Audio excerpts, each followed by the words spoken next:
Hi, I'm Weston. I love talking about the Astros, and today I'm recapping Game 9 of the regular season. Astros win it 6-5, went into very extra innings, went to the 11th. We finally won an extra innings game with this new rule, which is terrible, but I'm not going to talk about the terrible rule because I don't feel it necessary. I think everyone kind of acknowledges it's terrible.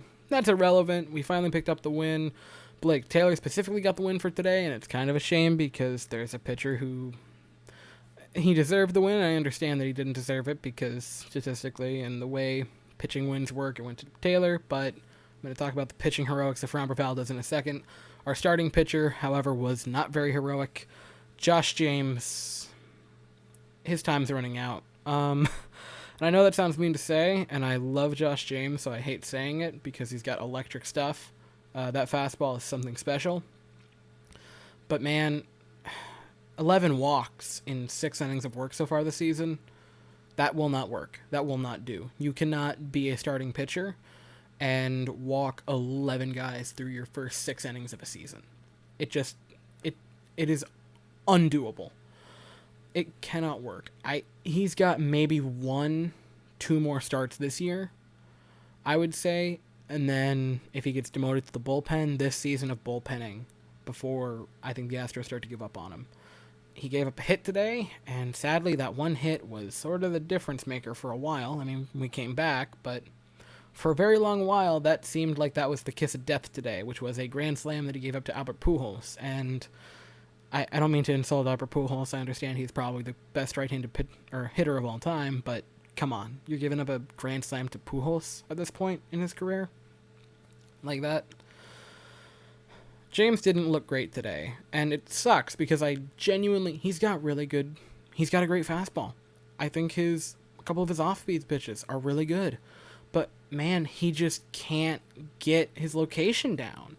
He's walking a ton of guys, and you can't walk 11 batters. I know I've said it. You can't walk that many batters in 2 starts.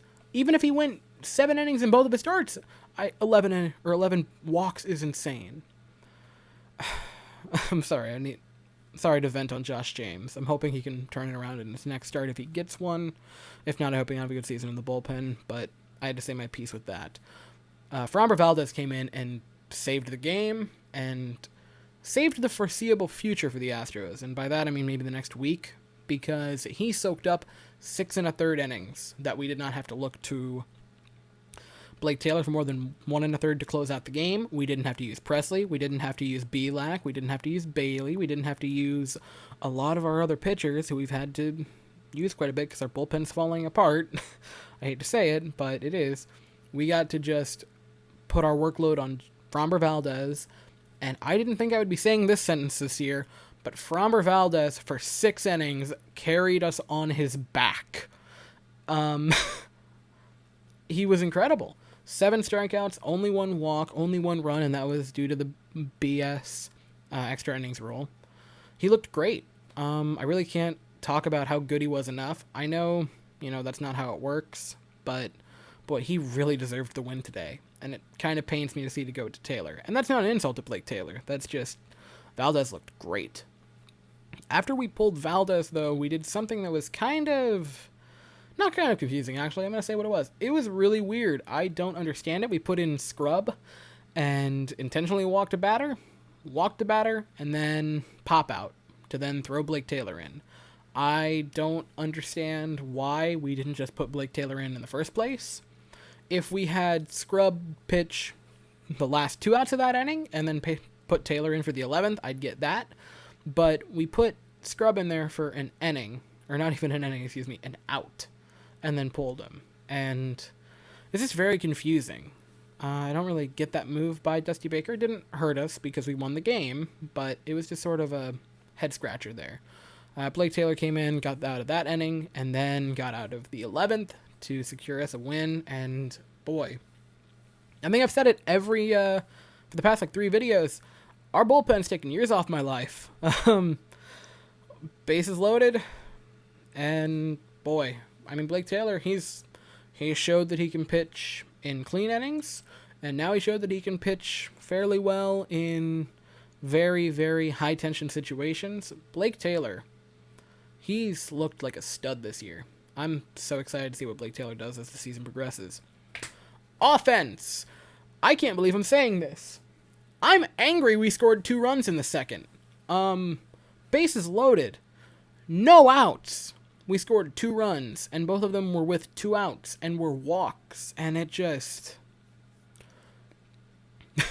We scored 2 runs, and I'm angry. Thank you. This is the year 2020 in a nutshell. We scored 2 runs, and I'm angry. This is insane. I don't want to say we should have done more damage, because if we would have scored 2 runs off of, like, a base hit, I wouldn't complain, but our hitting today was very... It was bad. 1 for 15 today, with runners in scoring position and 12 men left on base. Now, those are the numbers through the first inning through the 9th inning. I'm not going to count the 11th or the 10th and 11th because that gets a little foggy, because that can boost up our runners in scoring position because we started with 1 on second, and it can also boost up our left on base. So I'm not really going to talk about it because it's kind of unfair. But for the first 9 innings, 1 for 15 with runners in scoring position, 12 men left on. That is... I love the Astros. I love all of our hitters. That is unacceptable. And I know it takes a lot for me, a teenager who does not play professional baseball, to criticize a professional team, but you can't have 12 men left on and go 1 for 15 with runners in scoring position and expect to win a game. I'm happy we did. It was a miracle that we did, but that is... We had some of these problems last year, and it really bugged me, and today was just... It made me want to rip my hair out. 1 for 15. RISP. Like, that is... It was really, really frustrating. Now, on the upside for the offense, I think Springer has fully made his comeback. 2 hits today, 2 walks. Springer looked really good. Bregman maybe made his comeback with not an absolute bomb, but a bomb today. He also had that clutch 11th inning hit, which became the go-ahead run. I think Bregman is back. I think Springer is back. And now hopefully Tuesday, my man Altuve can have his coming out party of 2020. I really hope so. Altuve is the heart and soul of this team, and if he is not producing, it could be difficult to win games. Speaking of good players, though, Brantley. Brantley's incredible. Everyone wants to talk about last year in the offseason. You know, the Yankees, oh my goodness, the Yankees signed DJ LeMahieu. That's such a great signing. Michael Brantley, man. The Astros picked up Michael Brantley, and he's incredible. 3 hits today, 2 walks. I believe he was 3 for 5 with 2 walks, 5 times on base today. Michael Brantley is incredible. I think there's a chance. I know it's been 9 games. I'm going to say it. I think there's a chance we see a 400 hitter, and I think there is a chance that his name is Michael Brantley. I'm getting excited for Brantley. It's going to be a fun season with him hitting the way he is. And especially if his ankle can start to get better, have an off day tomorrow, maybe they give him the day off Tuesday. If they can let his ankle fully heal up and be back to 100%, Brantley, he could have a special season. In the 9th, Reddick had a clutch hit that ended up tying it. Stubbs scored on a sac fly in the 10th, and I bring that up because I love Stubbs. Stubbs is awesome! I mean, I don't know. Something endears me to Garrett Stubbs. I think it's that he can play catcher in a few outfield positions, and I think he can play infield. I think he can play second. I think I read that or heard that somewhere. I mean, he's just... I don't want to say he's a novelty, because I hate saying that about a person, but Garrett Stubbs is just cool. There's something that endears me to him. Maybe it's sort of like my favorite weird player, but Garrett Stubbs is cool, and I just wanted to shout out a sac fly. It was awesome. We do not have a confirmed starter for Tuesday's game against the Diamondbacks, but they will be starting Madison Bumgarner, which is a little terrifying. Bumgarner intimidates me a bit as a pitcher. Maybe that's because whenever I hear his name, I think about the 2014 playoffs, but hopefully we will... I don't know who we're going to start Tuesday. I don't quite remember how our rotation is going to end up. I think it's probably going to be Christian Javier, and who knows, maybe a great pitching matchup this year is going to be Christian Javier versus Madison Bumgarner. That'd be kind of That's kind of funny to hear. That could be a great pitching duel for the Astros. Anyway, thank you so much for watching. Hope you enjoyed the game, and I hope you have a great day. And go Astros.